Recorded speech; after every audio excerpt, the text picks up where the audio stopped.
Hey friends, and welcome to another episode of the U-Turn Podcast. This is your host, Ashley Stahl, and for those of you who don't know me, I'm a counterterrorism professional turned career and life coach, as well as a Forbes columnist and the founder of Cake Publishing Ghostwriting House. I created the U-Turn Podcast because, let's face it, every now and again we wake up and realize our life has been going on autopilot and it's time to make a U-turn. So prepare to go deep with some of the most transformational people I know, whether it's best-selling authors, CEOs, coaches, professors, you name it, they're all here to help you grow and upgrade your life, whether it's in work, whether it's in love, or your mindset. So make sure you stay tuned for the end of every episode where I reflect on the conversation and offer you actionable coaching insights to have an impact on your life. Now let's get started with this week's guest.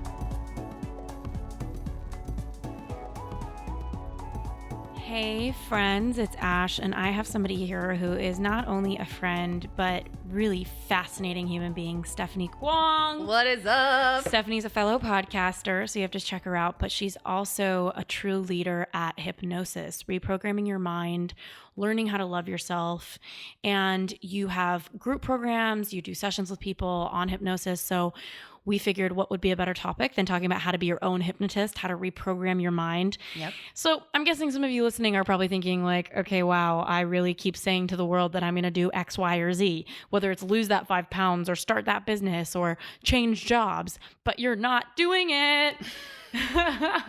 And that's where Stephanie comes in. So, it's time that we all hypnotize ourselves and become our own hypnotist and learn how to shift our mindset so that we can actually create the results we want. So before we started recording, I asked her for some steps, and we're going to get into some steps about how to become your own hypnotist and reprogram your brain. But before we do, welcome. Hi. Hey. Thanks for having me. Yeah, it's funny. You're like, thanks for having me, but we're at your place recording this with your equipment. So tell me, I want to know, what is your story that got you into hypnosis? Was there like some sort, because some people turn their pain into their message. Like, was there some sort of pain that got you into hypnosis, or is it just curiosity? Yeah, I mean, the quick long story is Perfect. I love a quick long story. The quick long story is I was actually working in the entertainment industry back in the day. And, but I also volunteered constantly I got turned away volunteering when I was 9 years old at the SPCA. They literally looked over the counter. They're like, how old are you, young lady? And I was like, 9. They're like, yeah, you're too young. And so while I was working there, I realized that where I felt most deeply fulfilled, or I actually hit a high point of my career in entertainment. But I was so not fulfilled, and I realized I was channeling so much masculine energy. I didn't like who I was being. Yeah. And so I came to a point where I was like, I'm done with this, but I didn't know what was next. And I said, whatever's next has to be in contribution. I filtered bridge jobs through that filter, and I ended up running operations at a live-in weight loss facility. I knew I could be in support to these people who were struggling with their inner blocks of loving their body or loving themselves and being able to shed the pounds. And I always knew, because I've studied psychology at UC Berkeley, I've always been a student of the work. I watched my mom making vision boards as a kid, listening to Tony Robbins on tape, seeing her going on vision quests, etc. And so it's like it's in my system, this inner work. And I knew that I could be of service to these people. And little did I know there was a greater plan, because I was there for 3 months. I met a young girl from Italy. She had an eating disorder, asked if I knew someone who could stay with her in the evenings because she just binged and purged the night before. And she was looking on Craigslist for someone to stay with her. And I was like, oh, no. You're not going to find someone on Craigslist to stay in your apartment by yourself so with you. You don't binge. Yeah. Wow. Yeah. So I looked at, she was only there for a few more weeks. I said, you know what? You're here for a few more weeks. I'll stay with you, but I'm in this leadership program, so I got to go to the class, and then I'll come by and stay with you at night, which I did. And I was sharing with her everything I was learning. And I live in this sick apartment on Abbot Kinney for 7 years. And my landlord goes, you got to move out. And I'm like, what? Told her. And she said, then come to Italy to coach me. Oh my God. Yeah. So you coached her in Italy? Mm-hmm. For 4.5 months, she healed, came back, started my practice. That was about 8 years ago. And so as I'd been doing this work as a coach, I was getting results with my clients. However, I'm always like in the exploration of more tools. First, as a student, to try anything and everything that's out there to continue in my own growth and healing. And then 2, finding more tools that I can provide for my clients, because I know it's not a one size fits all. Mm-hmm. There's not one pathway to get to where you need to go.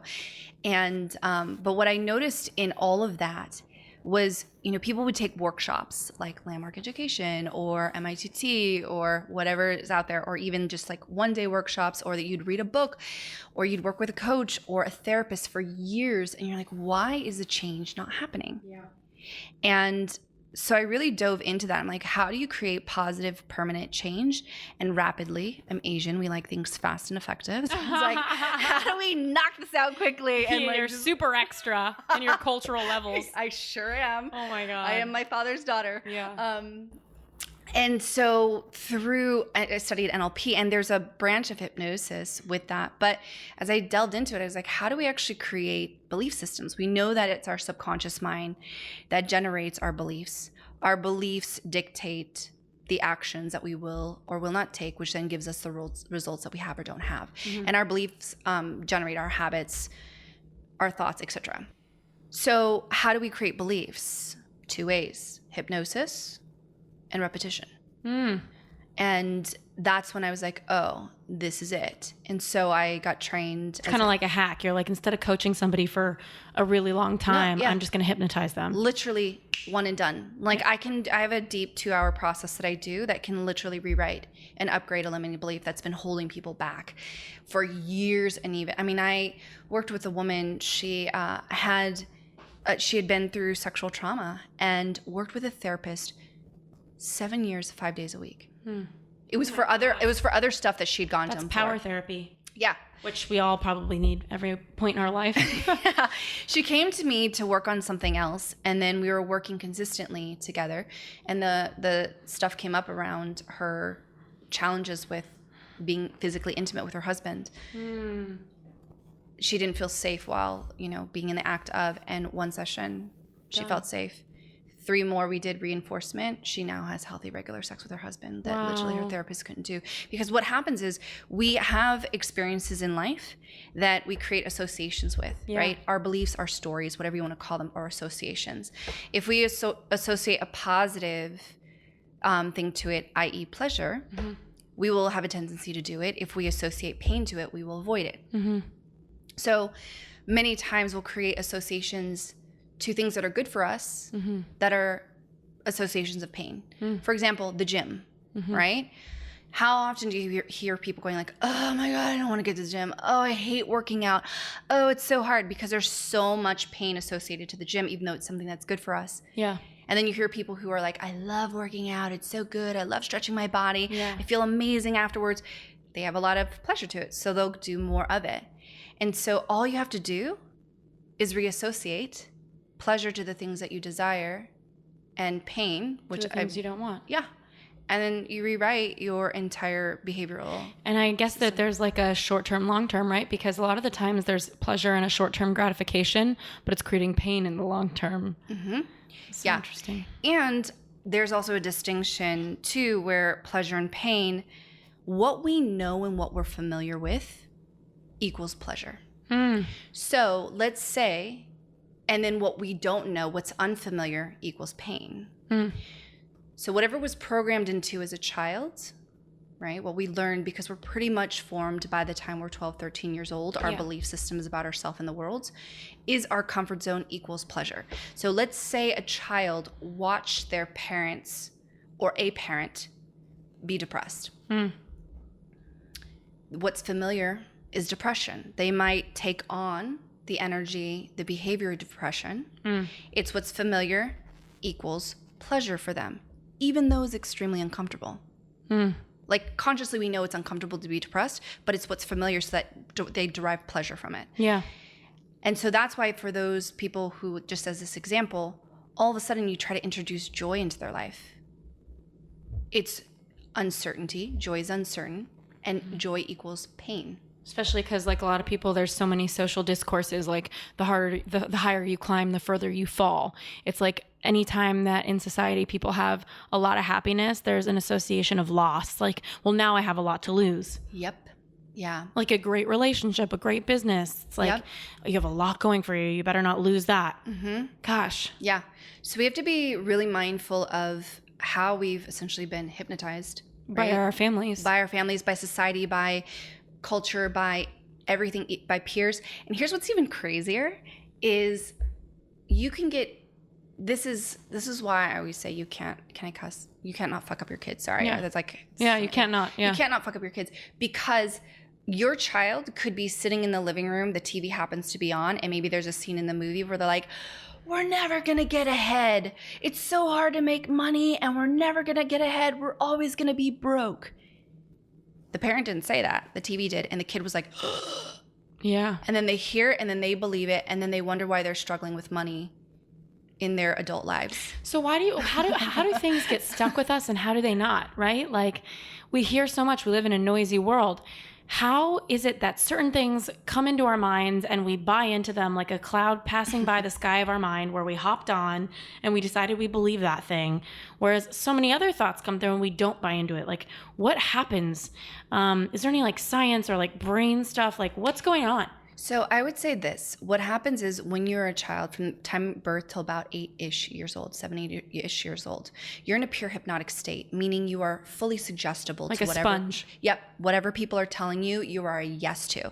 So if I'm holding a can of soda or LaCroix right now, if someone told you that this was made of wood, you'd be like, oh yeah, that's wood. Because you don't know any different. If someone told you you were smart or stupid, ugly, beautiful, capable, not capable, you believe it because you don't have anything to judge against it. So once that's embedded, right, that suggestion is embedded into your subconscious, you believe that is true. And many of the thoughts then that come along as adults are thoughts that support the beliefs that we believe about ourselves. Because we as humans want to be right about what we believe. So we will think the thoughts that validate those beliefs. We will also shape our reality to validate those beliefs. So we will literally sometimes delete information, distort it, right? To have it fit the into story what in our we head. believe. Yes. Yeah. Which is why none of it's ever real anyway. But that's what happens is when you are younger, you are in a pure hypnotic state. You're given suggestions. You can't control it. And I really believe that anyway, those suggestions are part of your dharma and your karma. Yeah, all totally. Your life destiny to break through and overcome those.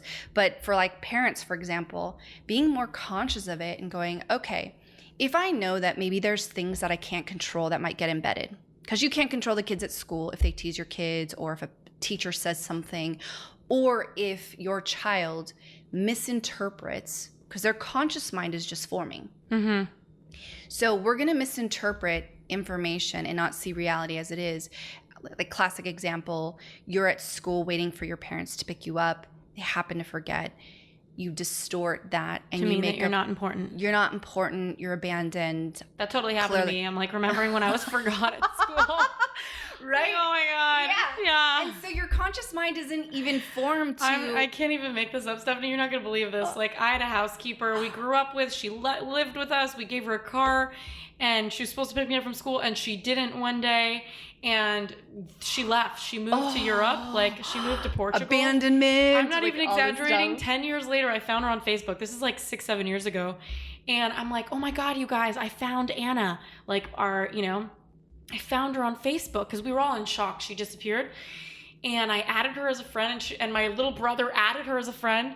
And, he wrote her like, Anna, how are you? What's new? Da-da-da-da. I wrote, why did you leave me? Why did you leave me at school? This is a true thing. How did she respond? She didn't write me back, but she wrote back to my little brother who was like, how are you? Like, super lovely and pleasant. Whereas I'm like wounded and broken. Like, why'd you leave me at school, Anna? Oh my God. Oh my gosh. How are you doing with that now? I mean, it's fine now. I've like done so much work on myself the past like 7-8 years, but this was probably my early 20s. Now I'm 31, but yeah. Oh my God. Okay. So on to that. Yeah. So that wounding is like so deep and so real. And we believe that stuff. And that's why it's so important now as adults to challenge those beliefs. So often I say to people, especially when I'm coaching them, and they'll say a statement that feels very definitive for them, right? Feels so truthful for them. And it's really disempowering. Yeah. One way to disrupt that is always ask, like, when did you decide that? Yeah. Because then you're like, oh, when did I decide that? Yeah. It puts the power back on the person of like, you actually had a choice in the matter. And if you decided that, you can actually decide something else moving forward. Well, so let me ask you about that, because you were saying like we're these malleable sponge minds that are very suggestible and can take information up until age 8 to even 13, 7, 8 to 13. But like I've had some traumatic business experiences, like for example, making all of the millions and then losing them, that have genuinely formed a belief system I have now that I'm working through, where I'm starting to create success at cake publishing again now.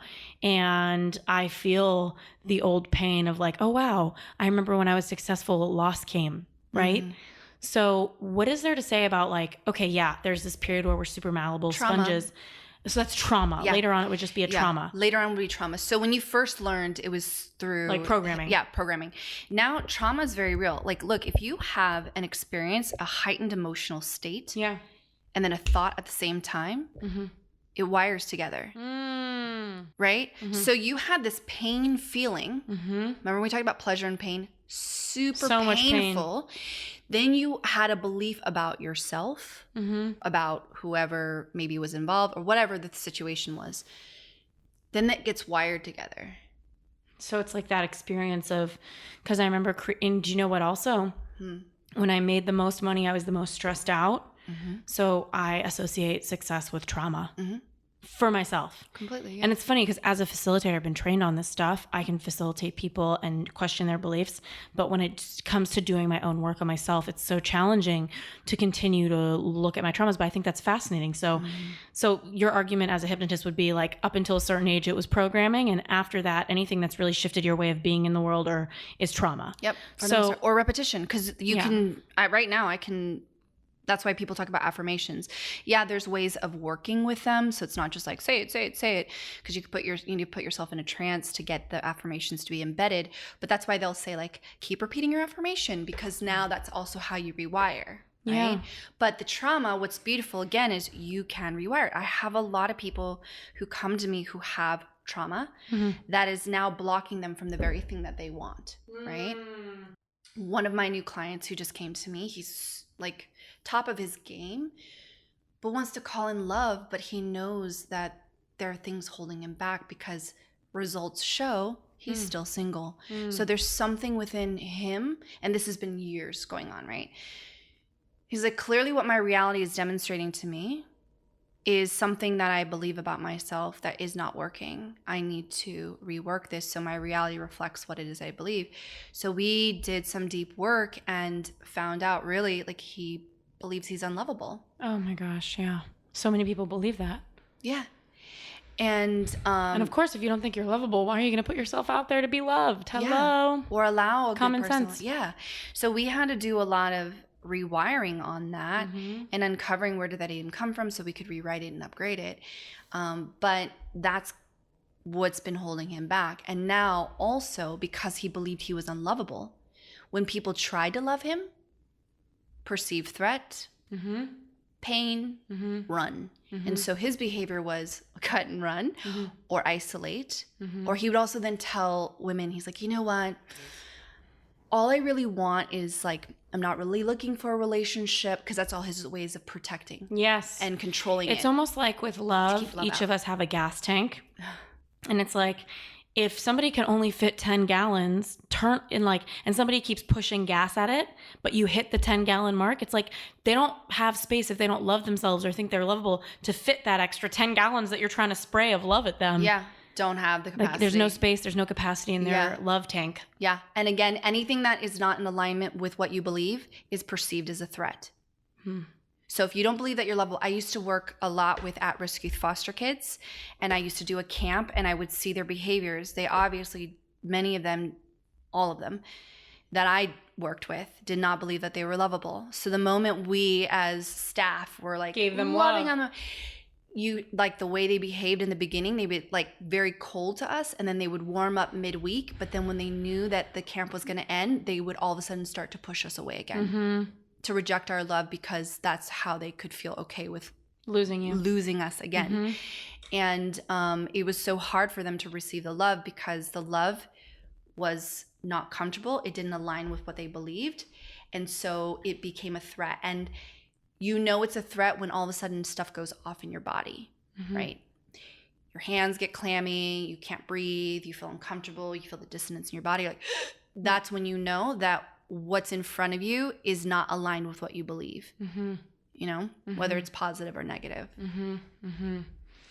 Gosh, it's like, it's so overwhelming and daunting. I feel like for anybody listening, and even for me included, it's like, whoa, where do you go from here? Because there are so many beliefs we all have that we wish could be upgraded. Because if they were, everybody would be super successful, you know, whatever that means to them, whether it's loving what they do, being super wealthy, have an amazing partner, like just how to be totally physical health, the body they want, the results they want. So kind of going to these 5 steps, like you had first started off with saying, like, look at where you're struggling. So anybody listening, if you're wanting to rewire your brain or be your own hypnotist, this is the first step. And I mean, I kind of want to joke and be like, I hope you're not driving while you're listening to this, because we don't want to hypnotize you. But so, I mean, what would be the first step when it comes to looking at where you're struggling? What do you have to say about that? Hey U-Turners, so sorry for the quick interruption, but I want to make sure you know that this episode is brought to you by the Job Offer Academy, the e-course to help you land a new job you love. So if you're sick of applying for jobs and never hearing back, head on over to jobofferacademy.com. Now back to this week's episode. So I want to actually throw this out there first and foremost. Every time you keep letting a thought run in your mind over and over and over again, you're actually consistently giving yourself suggestions. Wow. And many of the times we're giving ourselves bad suggestions. And then we believe these suggestions like they're true. So there's a way to start giving yourself more effective suggestions that are going to support you and align to what it is that you want. And it just takes the willingness and the consistency to do that, because we're hypnotizing ourselves all the time and we're letting other people suggest us. If you're somebody who constantly solicits for what other people, their advice, it's because you're letting them suggest to you what is good for your life. And sometimes it's just good to not do that and tap into your own inner truth instead. So how do you hypnotize yourself? Again, you're doing it all the looking time. at where you're struggling. So, I mean, everybody's struggling everywhere. Maybe I'm no stranger on U-Turn podcast to have making myself a very emotional and vulnerable example. So, I mean, I don't know how you could best show this, but okay. So let's say that, you know, I'm struggling with, you know, my business, Cake Publishing. Even though, I mean, it's doing well on paper, but I'm struggling because I feel like I'm pushing myself. Okay, so let's say anybody who's listening, think about it. Where are you struggling? So what would be the first step with that? Well, what is it that you want? So let me ask you that. You see that that's where you're struggling. Let's get clear on what it is that you actually either want to feel, or what is it that you desire to change? Yeah, I would love for, you know, I've got my ghostwriters, my copywriters. I would love for the result to be like a lot of ease. Like I want easy lead flow. Like we get leads right now, but some of them are serious, some of them are not. And I know that there's some business things I can do to filter them. But I guess I have a belief like, oh, this is going to be really tiring, even if I love the company and I love my team. What was the other belief that you said too? Is that success equals anxiety or stress? Yeah, money is tiring and stressful. And so what you desire is for it to be ease-filled, right? That's easy, abundant, fun. And currently it's not that. So the first thing is, seeing where you're struggling, and then what change do you actually desire? Because I was thinking Cake Publishing has been fun and it has been abundant. Like it's a profitable company. I enjoy my team, but it hasn't felt easy. Why hasn't it felt easy for you? I feel like I have a writing team and the clients come in, whether it's a coach or an influencer or a company, and they want writing done, whether it's a blog or whatever, they want more of me. Like I get on the phone with them, I tell them my ideas, they like my ideas, and they want to talk to me all the time. And then I feel really tired. Mm-hmm. And then I feel like I have to talk to them all the time to keep them as a client, even though we're really a transactional business. We're just here to do great writing. Mm-hmm. So ease filled looks like less personal attention from you. Yeah. Ease filled looks like it's much more transactional instead of almost kind of therapy for your clients as well. Yeah. A lot more transactional. Yeah. And so what's beautiful is defining, like when you're like, okay, now I know what it is I want more ease in it, getting really clear about what that looks like. Mm-hmm. Because, and the only reason why I'm sharing this is these are now the suggestions that you're going to drop in your subconscious to rewrite it. So everybody who's listening, it's like, where are you struggling and what are you believing about that? Mm-hmm.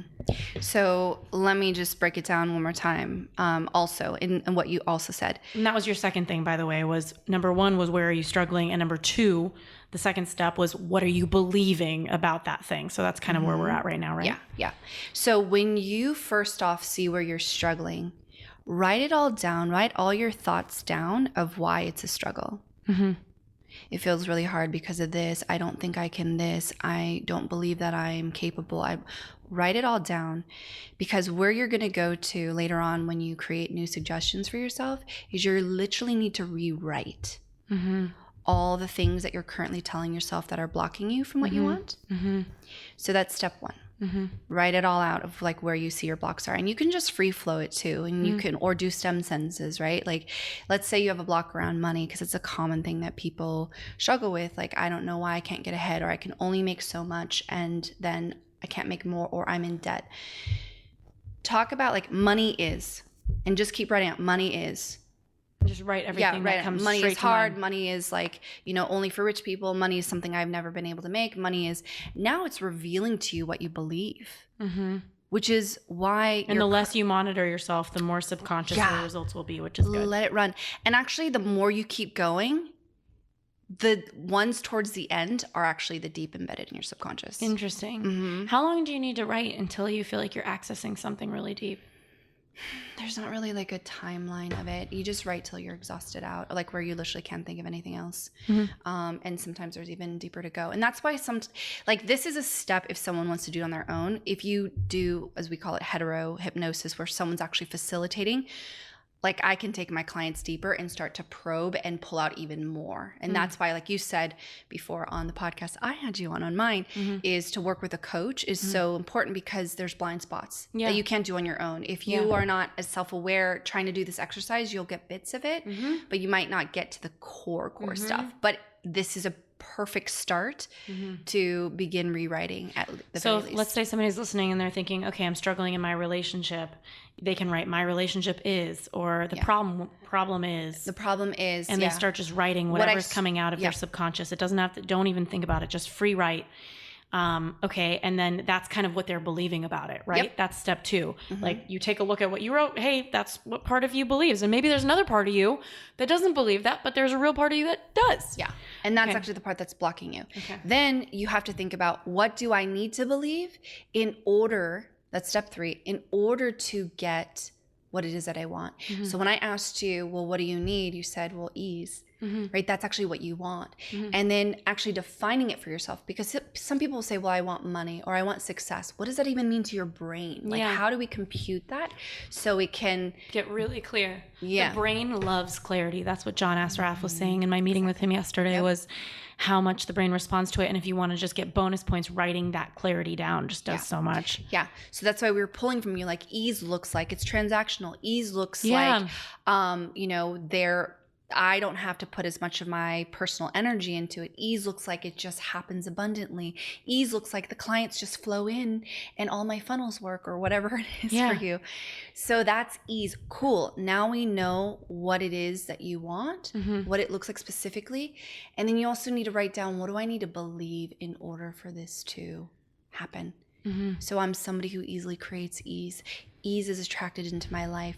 The way that I function at my greatest and the way that my brain loves to work is coming from a place of ease. So now because I always say to my clients, I'm like, look, what do you need to believe? Like if you had some statements that literally would create the reality that you want to see, what do you need to believe? What are those statements that you need to literally be telling yourself constantly? Business is fun. Business is easy. People are competent to get their tasks done with no problem. Clients aren't needy. What are they though? So that's Easy. another correction. Okay, there we go. Clients, because if I say what they're not, I'm on the vibration of something else, yeah, right? and your subconscious doesn't understand negatives. So this is huge. Can we explain this? Because I get what you're saying, but I think a lot of people don't get. Like a lot of people, I'll say, what do you want? And they're like, well, I just don't want this. It's like, well, then you're on the vibration of that. Yeah. So get on the vibration of what you want. So I get what you're trying to tell me. Yeah. How can you explain this to everybody listening? When you're thinking about what you want. Well, one, there's, like you're saying, a vibration within you. But two is the subconscious doesn't know negatives. So when you say, I don't, like a lot of times, again, the money thing comes up for people. And I'll say, well, what do you want? They're like, well, I don't want to be in debt anymore. It's like, oop, now you're on the vibration of debt. Exactly. Your subconscious actually just picks up debt. Yes. It doesn't hear don't, not, doesn't want. It doesn't compute that. Yeah. So being really mindful, because you have to say what it is you want versus what you don't want. And that can be tricky for people, and they don't even realize that they keep staying on the don't train and to get on the what do you want train. Because for many people, they've never actually asked themselves that question. So making sure you're super clear of what you want. And then once okay, what do I need to believe that is in opposition to what I have been historically believing that have been what's holding me back.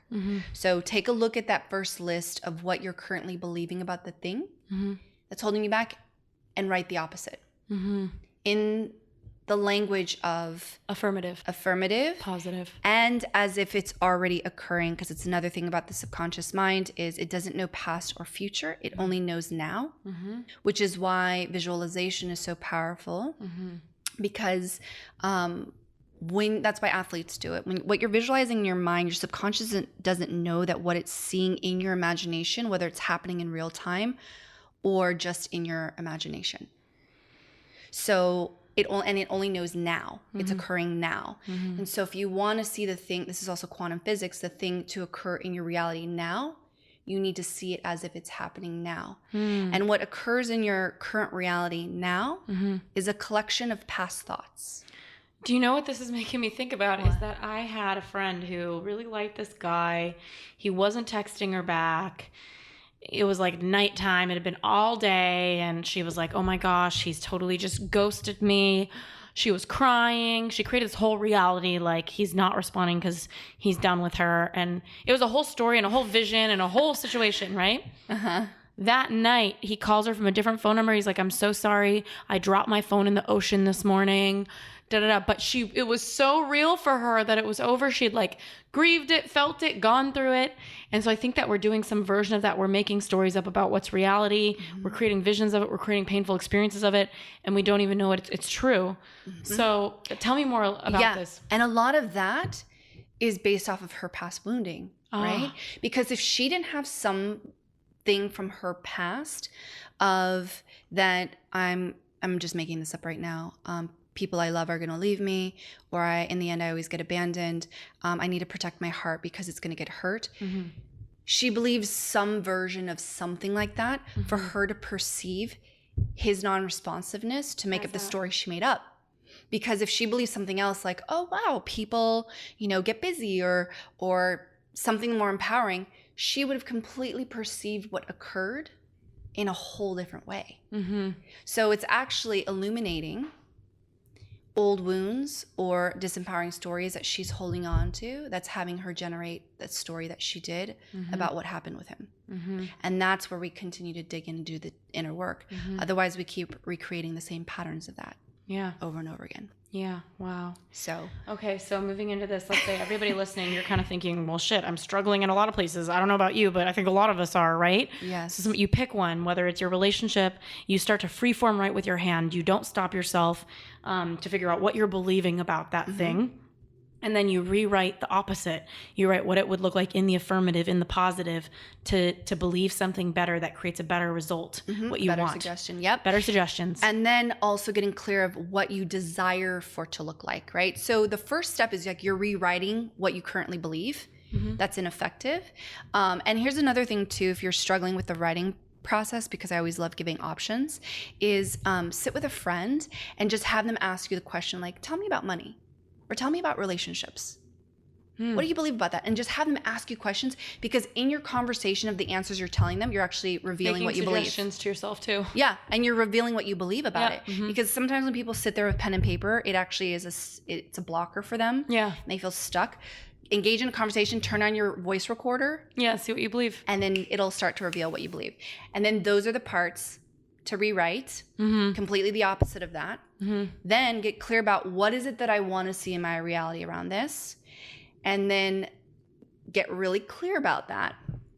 Once you have these two kind of separate-ish, but they're going to be combined lists, now you know what you need to embed into your subconscious to rewrite and upgrade into a 2.0, right? About what it is that you need to believe. Yeah, so that your reality, again, will reflect what you believe. It's funny. I have friends who have really, I have a good relationship with money in a lot of ways. As an entrepreneur, I'm always creating and profiting and doing the things. But I also still have trauma with money, having made so much and lost so much. And so this is something that I'm working on in real time right now. As I'm seeing success at Cake Publishing increase, I'm feeling that upper limit inside of me hit where I'm like, oh, dang, I'm starting to do really great. And a lot of clients are coming in, having us write for them. And like, I remember last time things felt this good, like shit fell apart. So I'm moving kind of slow in my business right now. That's been my response, is to slow down quickly. Yeah, I know, right? Literally, there's a process I can do that like helps people with trauma to reassociate the pain and neutralize it. So what comes up for you is a whole lot of pleasure around money instead of the fear of what's been embedded in you. Incredible. Like literally, this shit doesn't have to be slow. And that's my thing, is like, I'm sure there's processes like traditional therapy and coaching. And I'm a coach, so it's still effective, the cognitive part, but then you got to go at the subconscious level and rewrite it immediately. And does it work if like I put a recorder on in my bedroom when I'm sleeping of like positive statements? Absolutely. Anything is better than nothing. Let's just say that. And so I want to throw this out there. I like geek out on this. So there's so many little I'm like, excited. tips I'm and like, bits. whoa, give it. So there's a time that I call the magic 30. It's 30 minutes before you go to bed and 30 minutes when you wake up in the morning. Your brain naturally is in a theta state. Okay. And that's actually the state of hypnosis. That's the state of deep, deep meditation, that if you're able to get yourself into that state. But that's also the state when you're most suggestible. So that's an ideal time to reprogram your mind. And a lot of people waste that precious time 30 minutes before you go to bed. On social media. Or watching TV and falling asleep to the television. What a shitty thing to put in our head is like everybody's Instagram profile before we close our eyes. I totally do that. Right? Exactly. Or people, if you're, are trying to do sleep hygiene like I do and keep my phone out of my room, can ruminate on things that don't serve me. So your thoughts, even if you're not staring at social media, you might be thinking about, whether who didn't text you back for the day, how stressed you are, how much work you have to do, what you didn't get done, how you don't, whatever negative things about yourself. And then you go to bed and your brain is literally marinating on this. Your subconscious is marinating on this for anywhere from 4 to 10 hours, however long you sleep. Oh my God. Right. And then you wake up and then what happens? Grab your phone. Now you're on the social, right? Or whatever. That's why, as they talk about all these successful people, they have their morning routines where they don't even touch their work for the first hour or two of their day. Why? Because I think they're not realizing that they're in theta, but they know the power of the morning. Yeah. Their mind. Yeah.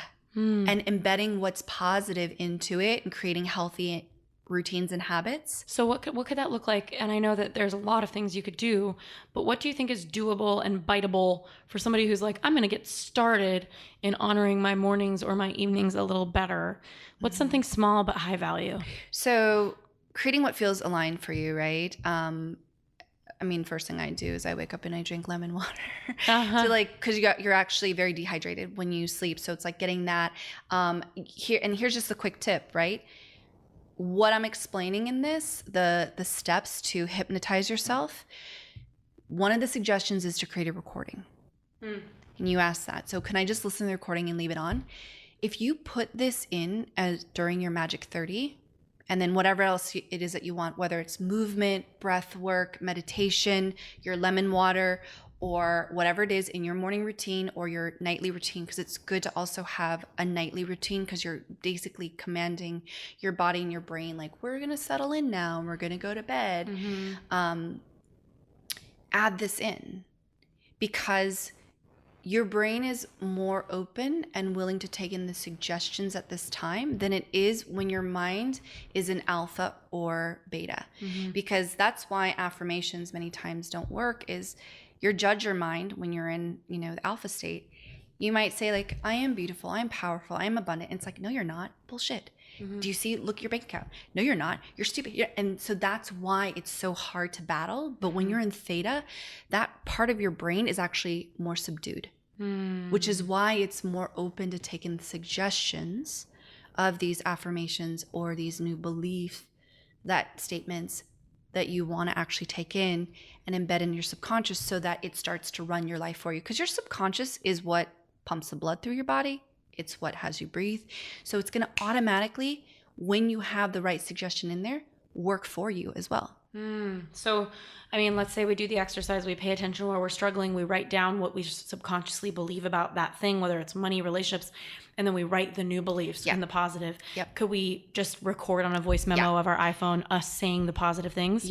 Should we also record like a vision of what that looks like? Yes, absolutely. Look at me, extracurricular over here. Hey, hypnotist Ash. Yeah, you can take over from now, girl. I know, like, we don't need you, Stephanie. I'm good. No, so that's what's powerful. Some people can, they just try to repeat the affirmation in their mind. I don't always suggest that because I think it pulls you up out of trance a little bit more. So I will say to people, like, if you can create a recording, that's really, really brilliant to do. How long? It doesn't really matter, but I would say like try 10 minutes. Okay. And then even if you're just saying the same statements over I and am over worthy, and over. I am worthy, I am abundant. And saying again super clear in what it is that you want, and that you're saying it in language that your brain wants to accept too. So for some people, if they're going like, I am lovable, you can say that and then maybe say a version if you're super resistant and you notice that. I am open to the idea of receiving love, or I'm willing to see myself as lovable. So now your brain's like, okay, that feels more doable. Yeah. So don't go too far. But feel into that. And then, create the recording. Another thing I do with my clients, which is powerful, is having them create the perfect day. Okay. But is in extreme detail, and go into how does it look? How are you feeling? What are thoughts going on throughout your day? And maybe you embed stuff in. You're like, oh, I woke up. And then after you have your morning routine, you're on your laptop and you're like, ding, in comes an email from my financial planner. And he says, hey, you just made an extra, $50,000. Which account would you like me to put into? So now you're starting to see things in your reality that you want to experience. Or, I walk into my office and my assistant, maybe you don't have an assistant yet, but like my assistant left something on my desk. So what's now priming your mind or telling it that these are all things you want to experience in your reality. And so as you paint the picture in full detail, you can record that as well, embedding in the beliefs that you want to believe around love, money, whatever. Record that on your phone. And then put yourself into trance, listen to it, and then put yourself to bed. On your way to bed. So how do you put yourself in trance, right? There's multiple ways. One of the fastest ways that I like to do it is if you actually, if you, what I like to do, look up as if you're looking into your own eyebrows, right? With your eyes open. You feel a little bit of a strain, right? Yeah, it hurts, kind of gives me a headache. Perfect. So actually, keep it up, your eyeballs rolled up right now, and just close your lids down. Do you feel fluttering? Okay, that's actually you starting to go into trance. That's how everybody listening, they're like, ooh. What should I tell Ashley now to embed in her subconscious? Everything's amazing. I'm rich as hell. I'm on a beach somewhere. I've impacted all the lives. U-Turn podcast is crushing it. It's crushing it. Oh my gosh. Yeah, perfect. So funny. So yeah, when you can look up, taking in a deep breath in, gently letting it go. Keeping your eyes rolled up, right, as if you're looking through your own eyebrows. Take another deep breath in. Hold it. And gently let it go. And every time you notice that your eyes are blinking, that is actually hypnosis coming upon you. So taking another deep breath in. Hold it. And let it go. And on this final one, take another deep breath in, and with your eyeballs still rolled up, just gently let your eyelids close right down as you exhale.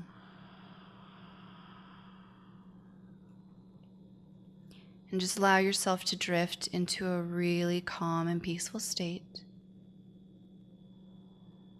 And just keep letting your body relax as you regulate it with your breathing. And so this is a way to bring yourself in, right? I'm like in it. I'm like falling asleep at the mic. Oh my God. I was like, wherever she goes, I'm totally down. Like, so when we're in self-hypnosis, we can only take ourselves in so far, but that's a really powerful way, because what's happening is you're triggering something as you're looking up into your own eyebrows to strain. One of the ways that I bring people is I actually trigger their fight flight, because when you're fighting enough, you're just going to want to flight. But this allows you to create a calming sensation in your body. A lot of meditators will like look up. Let me tell everybody who's listening, just in case, because I know I was looking at her and kind of following suit, but what she really does is you station your face like normal, like you're just sitting there.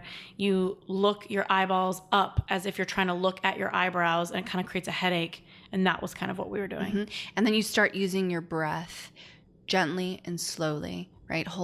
Breathe in, maybe for like a count of 4, hold it for 4, and gently release it. And then you're going to just notice that your eyeballs are going to want to start to blink, because what you're doing when you strain your eyes anyway, you're going to start to put yourself in. You don't have to be sitting up. You can be leaning back. That's ideal. Like almost like if you're in a recliner. So you don't want to be laying all the way down on your back, but like in a recliner where you're back. And sometimes what I'll do is I'll look at a spot on the ceiling with my eyeballs rolled up. That's a good idea. Yeah. So that helps as well. And then I feel like everybody who's going to record their voice memo, it's like, okay, just head on over to U-Turn Podcast and get this timestamp of the conversation where you're like, look your eyeballs up. And they start with that, and then they put their recording on it. Yeah, no, you absolutely can. Or just repeat what I said. Yeah. And then if you need to add this into your recording, you can go on the interwebs and look up progressive relaxation. Progressive relaxation is what you were doing to me. No. So this would be the next step. First, I'm just trying to strain you and like get you in to relax. Yeah. And then on your recording, you can do a progressive relaxation. And that's when you might hear like, okay, now place the attention on your feet. You're noticing that your feet are getting very heavy, and there's calming sensations now moving up and inwards through your calves and your knees, you know, and you're feeling calm with every breath that you take, you're releasing. So it's basically, if you just Google progressive relaxation, you'll start to notice scripts that are out there that have you bring your attention and focus to your body, and it's commanding you to start to relax parts of your body. Because ultimately, hypnosis, you're in a deep state of relaxation as well. There's different types of hypnosis. I think I'm in it a little bit right now. Like I'm kind of looking at 1, you 2, like 3, 4, 5, eyes open, wide awake. Yeah. I'll bring you out of trance. So you can add that into your recording, and then embed all the suggestions. And even if you're saying the same thing over and over again, like, I am lovable, I'm so worthy, I'm worthy and deserving of everything I desire, I am so lovable, I open up to love, love is my birthright, I receive all the love, and you just say even 10 statements over and over again, but you keep listening to it and it's on repeat for those 10 minutes. Good. It'll start to go in. And at different points in time, again, we're more suggestible than others. But look, you're getting yourself into trance, and then you're doing the repetition. So hypnosis and repetition, we're hitting it. Is there a time period where, like, the way the brain works, where it's like after 60 days or whatever, you can listen to this and it's going to work? Like, what do you think? So it depends. I have some clients that literally they go in super quick, but that doesn't actually mean that they take the suggestions quickly. It depends on how deep the wounding is or the deep the belief is. It also depends on the person and how their brain functions. So I have some clients that I'll do one session and literally they're like, holy crap, next day, boom, it just immediately took. How incredible. Yeah, it took in. For some, it's a bit more retroactive. So it might like 3 weeks later, something occurs and they're like, whoa, boom, it went in, right? Yeah. And they might need to listen to the recording more, because when I do this one super deep dive process to rewrite any limiting belief, I create a custom recording that my clients listen to for 21 days. So we're going in it with hypnosis as well as the repetition point. Cool. So some will listen and they're like, next day, one and done. Others, it can be a bit of a process. But it's funny, like I had a client, she brought her dad to me, 70 years old, never done any personal growth work. She's like, he's going to be a tough one. I'm like, okay, great. Put him in. When we were done, he's like, young lady, you're very skilled. And I was like, well, thank you very much. He came because he had a lot of anger outbursts. Yeah. And it was really impacting. And he would get super stressed, and that's what he would do, was lash. And it was impacting his relationship with his wife and with his kid, who was my client.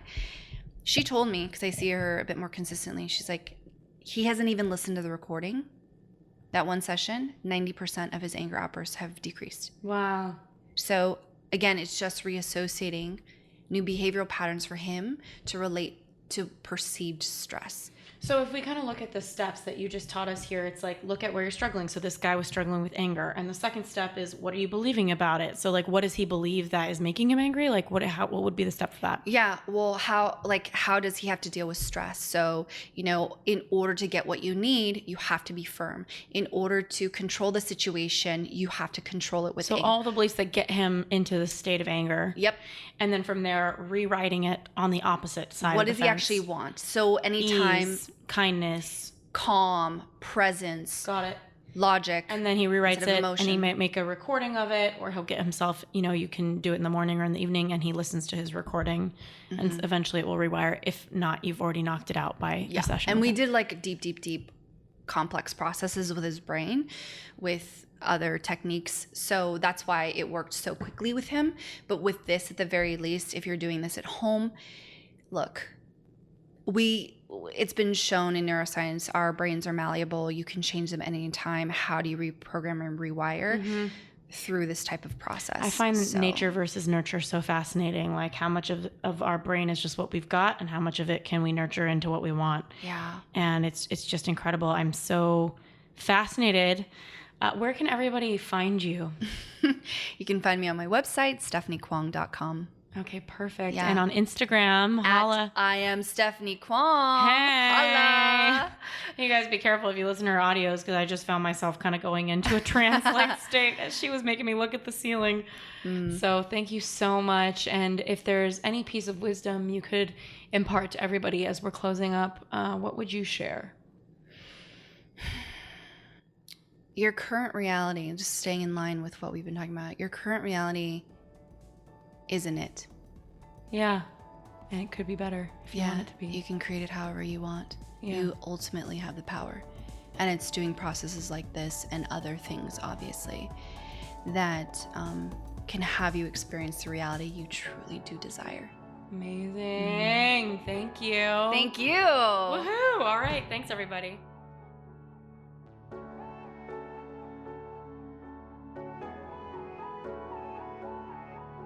Thanks again for tuning into this week's episode of the U-Turn Podcast. We keep really detailed show notes at uturnpodcast.com. So if our guest mentioned a book or a resource that you're interested in, you'll be able to find that there. In the meantime, if you were inspired by this episode, if it made an impact in your life, we would be so grateful if you subscribed and posted a review for us on iTunes. Rumor has it on the street, the more reviews we get, the more subscribes we get, the more we can grow and get our impact out there in the world. In the meantime, I'd love to hear from you at Ashley Stahl on Instagram. I'm so grateful for connecting, and I look forward to next week's episode.